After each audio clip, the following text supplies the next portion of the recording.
अगर आपकी basic salary 15,000 से 25,000 रुपये के बीच है तो ये खबर आपके लिए अहम हो सकती है। केंद्र सरकार ईपीएफ यानी एम्प्लॉयज़ प्रोविडेंट फंड और ईपीएस यानी एम्प्लॉय पेंशन स्कीम की वेज लिमिट 15,000 से बढ़ाकर 25,000 रुपये करने के प्रस्ताव पर विचार कर रही है। अगर यह बदलाव लागू होता है तो 15 से 25,000 रुपये तक बेसिक वेतन पाने वाले कर्मचारियों के लिए पीएफ और पेंशन का दायरा बढ़ सकता है।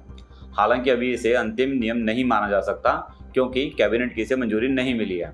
लेकिन अगर यह लागू होता है तो प्रस्तावित बदलाव का आपकी सैलरी और भविष्य की बचत पर क्या असर पड़ेगा, आइए समझते हैं। फिलहाल ईपीएफओ यानी एम्प्लॉयज़ प्रोविडेंट फंड ऑर्गेनाइजेशन के नियमों में 15,000 रुपये तक की बेसिक सैलरी यानी बेसिक पे प्लस डीए पर पीएफ योगदान की वेज लिमिट तय है। अनिवार्य योगदान के तहत कर्मचारी और नियोक्ता दोनों की ओर से 12-12% योगदान किया जाता है।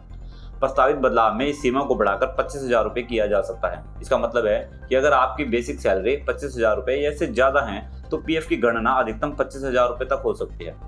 इससे पीएफ खाते में हर महीने पहले के मुकाबले ज़्यादा रकम जमा होगी। अब इसे कैलकुलेशन से समझिए। 15,000 रुपये की लिमिट पर कर्मचारी का अधिकतम पीएफ योगदान 12% के हिसाब से 1,800 रुपये हो सकता है। अगर सीमा 25,000 रुपये होती है तो कर्मचारी का योगदान बढ़कर 3,000 रुपये हो सकता है, यानी हर महीने 1,200 रुपये ज़्यादा कटेंगे और आपकी इन हैंड सैलरी इतनी कम हो सकती है।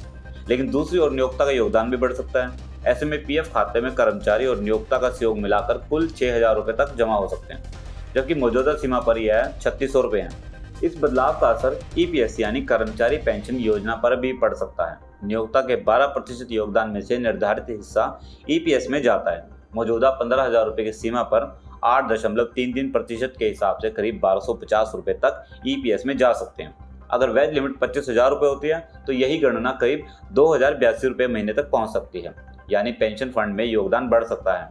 हालांकि रिटायरमेंट के बाद वार्षिक पेंशन कितनी बढ़ेगी यह केवल इस बदलाव से तय नहीं होगा और लागू नियमों पर ही निर्भर करेगी।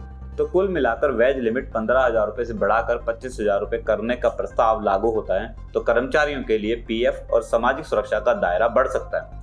लेकिन इसका दूसरा पहलू यह भी है कि कर्मचारियों की सैलरी से पीएफ के रूप में ज़्यादा रकम कटेगी, जिससे इन हैंड सैलरी कम होगी। वहीं नियोक्ता का योगदान और लागत भी बढ़ सकती है। सबसे जरूरी बात है यह अभी प्रस्तावित बदलाव है। इसे लागू करने के लिए केंद्रीय कैबिनेट की मंजूरी और आधारित अधिसूचना जारी होगी, इसलिए इसे अंतिम नियम आने तक किसी भी दावे को पक्की सूचना न माने। आपको जानकारी उपयोगी लगी हो तो दैनिक ट्रिब्यून चैनल को सब्सक्राइब जरूर करें।